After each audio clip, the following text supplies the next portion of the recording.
Welcome to another episode of the Written By podcast. I am your host, Keana W. Mitchell. I don't know about you, but last week was a very busy week for me. School started. Yay! I'm thrilled for that. But when school starts, you have to get your kids registered for school, go back to school shopping. There's a whole bunch of stuff that you have to do. So I was busy with that whole nightmare. But I'm so happy that I got them registered for school. School started Monday, so they are happily in school. Yeah, this year I have a 6th grader, a 4th grader, and a 3rd grader. So they are very excited. And I'm going to say I'm very excited for school too. Words can't express how happy I am that they are in school. But aside from that, I'm also very happy to be here with you today. It feels good to know that there are other people out there in the world who care about the story behind lyrics as much as I do. I have always had a deep love for music, as you know by now, and I am truly fascinated by the story behind the lyrics of a song. Like, for example, one of my favorite songs is the song I Will Always Love You.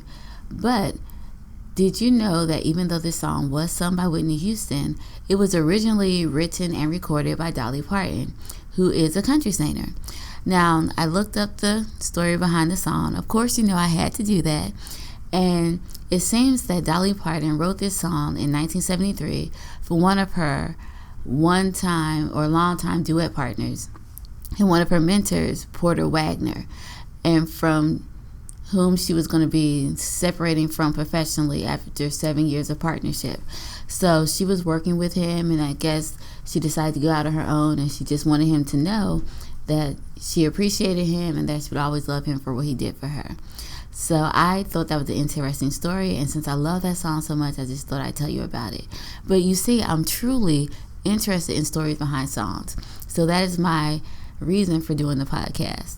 So even though Dolly Parton and I sing in 2 different genres and our styles are completely different, I can really relate to her on a more personal level because I know the story behind why she wrote the song. And to me, it makes sense why she would write the song and why it would feel the way that it does because of why and how she wrote it. So today, I would like to tell you the story of how I wrote the song, God. Now, this song has a very strange and unusual beginning. I originally began writing this song in 2013. However, I did not record the song until 2015. The year 2013 was a very difficult year for me. My husband and I were having both financial and marital problems. In addition to this, my mom died, and one of my daughters failed and had to repeat a grade. That year, I'm just going to be honest, I cried a whole lot. And even though I had friends and people that I could talk to, I still felt alone. And you know, sometimes you do feel alone when you're going through trying circumstances and different situations. Even though you have friends and people who care about you, you just feel alone. And that is how I felt. So one day while I was walking through my house, I was getting ready to cook dinner. I just started humming a tune, and it went something like this.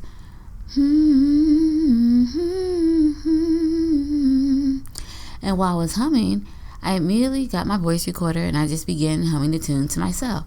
So I was walking through the house going,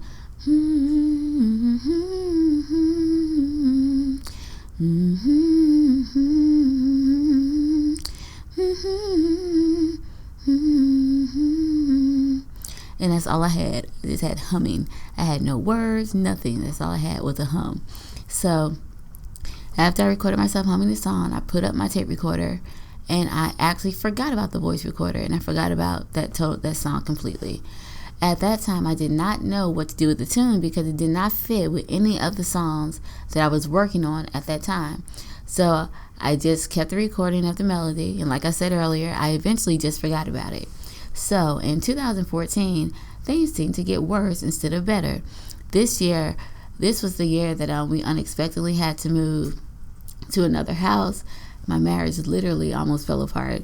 In the midst of this storm, though, I did get closer to God, and I began to see God taking my bad situation and working it out for my good. So it was around this time during one of my writing sessions that I was listening